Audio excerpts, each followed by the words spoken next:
The Dishwasher Vampire Smile is a 2D side-scrolling action game released initially for the Xbox Live Arcade Store in 2011 and re-released for PC in 2017. It was developed by the independent team Ska Studios and acts as a sequel to the Dishwasher Dead Samurai. I haven't played Dead Samurai, and I haven't touched Vampire Smile up until working on this review, so unless the first game gets a PC port down the line, this looks like the only part of the Dishwasher series that I'll get to play. Vampire Smile is heavily inspired by popular character action titles like Devil May Cry and Ninja Gaiden, and as a fan of both, let's see how this game fares. The story in Vampire Smile probably makes more sense if you've played Dead Samurai, but since I haven't and I don't really care enough to look into a story summary, I'll admit I was lost all throughout the title. Something about the main character, the titular dishwasher, and another guy blowing up the earth while Dishwasher's stepsister took the heat and went to space prison? I don't know, I kinda checked out once I realized the story in Vampire Smile took a back seat for the gameplay. It's told to the player through brief comic panel cutscenes, which you can mash through fairly quickly, though a standard skip option would have been nice. There are also two paralleling paths for each of the playable characters, the Dishwasher and the stepsister Yuki, which converge every now and then, but in gameplay terms, the levels are almost identical. Overall though, the story is poor, but this is par for the course for these type of games, so it gets past for me. The sound design of Vampire Smile is similarly mediocre, with a serviceable but unremarkable soundtrack and some poor sound effects. I swear, you can hear the public domain punching sound effect at times, it's pretty damn goofy. The visuals more than make up for the lackluster audio, however. While the art style certainly isn't going to be everyone's cup of tea, I thought it worked well in context of the game. The short, vaguely cutesy character models with the black and white grimdark aesthetic gave me a bit of a Johnny the Homicidal Maniac vibe, which is something that I appreciated. The animation work itself is very well done, with each move looking crisp and fluid, clearly showing off the attention to detail that went into every frame. It's good stuff. One issue that I do have with the visuals, however, is that due to the slightly zoomed out camera perspective mixed with the color scheme, it can be hard to make out what's going on screen at times. Specifically, in the heat of the moment, the player character can get lost among all of the enemies on screen. The major reason boils down to the player character's colors. Both Yuki and the Dishwasher are depicted in black and white along with almost every other enemy in the game. While this is good for the overall art style, it doesn't help the player keep an eye on them when about half dozen other black and white humanoid creatures are on screen at the same time.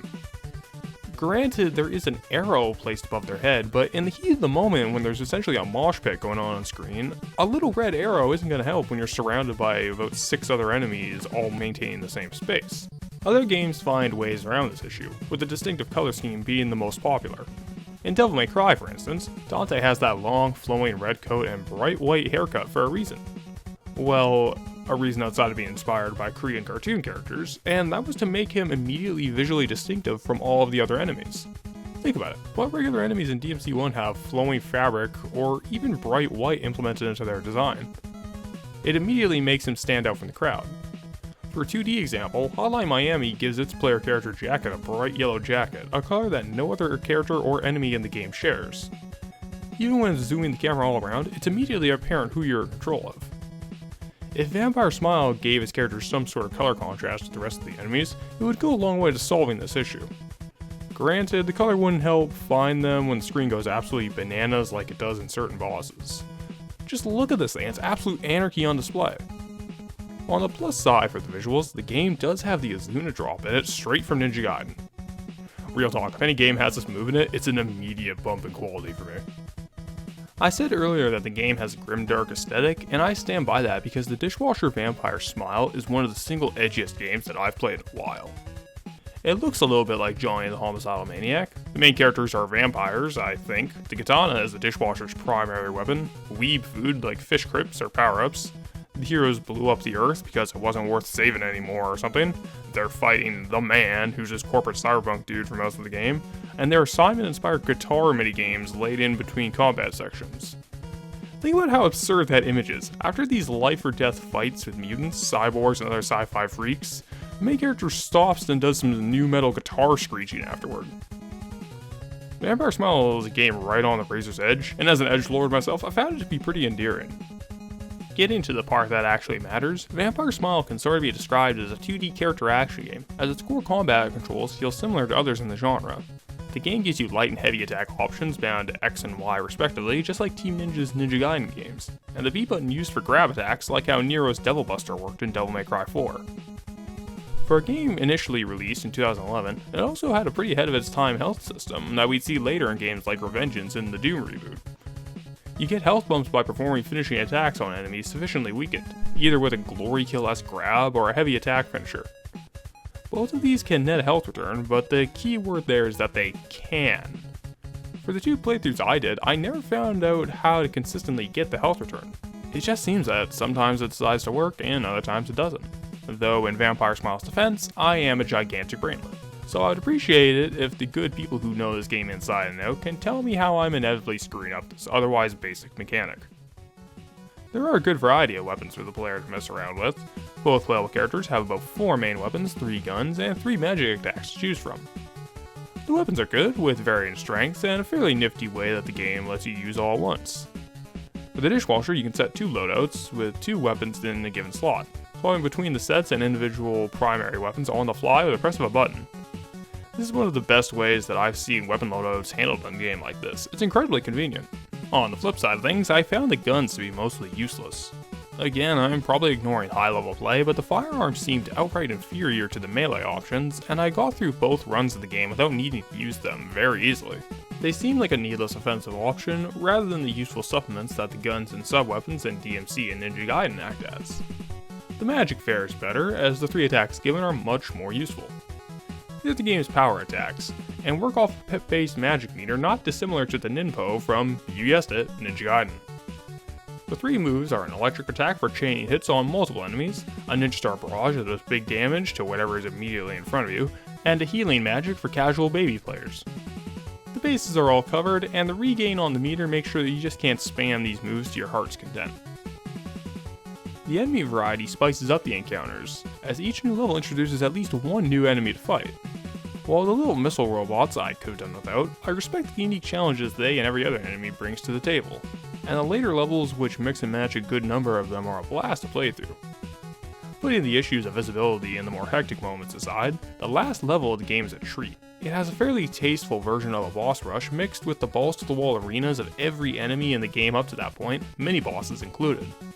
It is a pretty steep challenge compared to most of the game, but getting in the zone and clearing it was when Vampire Smile really started to click with me.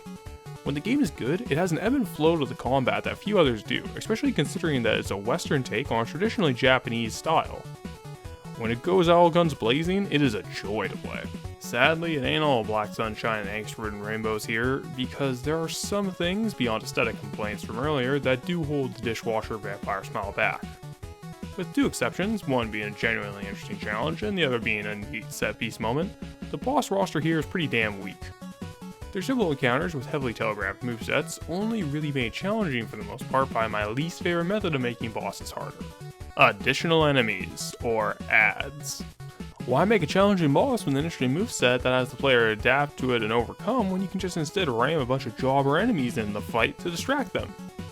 It's really irritating, and the Goldie boss is easily the worst offender. The adds fire missiles from all directions, so while focusing on dodging and hitting the boss, you also have to dodge these slow-moving projectiles coming at you that do big damage and stun on contact. And speaking of dodging, while Vampire Smile has a very good control setup for the most part, the dodging controls seem a bit off to me. This might be contentious, since a lot of people who enjoy the game really praise the dodging mechanics, but they never really seemed right to me. I'll do my best to explain. The dodge works similar to how it does in God Hand of all things, with the right stick being used to aim the player character in I believe 6 or 8 directions, leading to a dodge toward where they point the stick. Now, this was fantastic for God Hand due to the more stationary approach that game took to its combat. Jean wouldn't really jump or slide around the way most other characters in games like this do, instead focusing mostly on a direct face-to-face fight with enemies. And the challenge of that game was learning how to use the 4-directional dodging system to crowd control and reposition yourself for optimal use of the launchers and space-making attacks.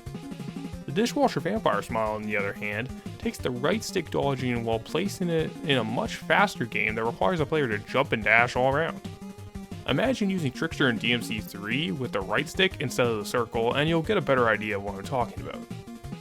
Granted, Vampire Smile being 2D makes it less annoying than the example I just gave, but it's given another hang up on my end due to the lack of an auto-aim for attacks.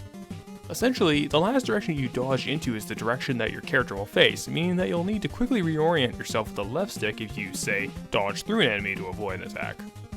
It feels finicky to swap between the two sticks and the face buttons for optimum play, though obviously considering that a lot of people enjoy how the dodging works, it's by no means an end of the world issue. The Dishwasher Vampire Smile is, at the best of times, an absolute blast to play. It's brutal, fast, chaotic in the best of ways, and once you start grasping at the systems in place, damn satisfying to get good at. It takes heavy influence from other games in the character action genre, if all the excessive comparisons didn't get that across, but it manages to do that while still retaining an identity of its own. It isn't perfect by any means, the art style won't be for everyone, the boss fights are kinda crummy, the plot is nothing to invest in, I found the way the dodging was handled to be a touch awkward, and you will cut yourself on its edge, but it's a solid action game. Vampire Smile is short, doesn't overstay its welcome, and gives enough to play around with to justify repeat playthroughs. All in all, action game fans should consider giving this one a look.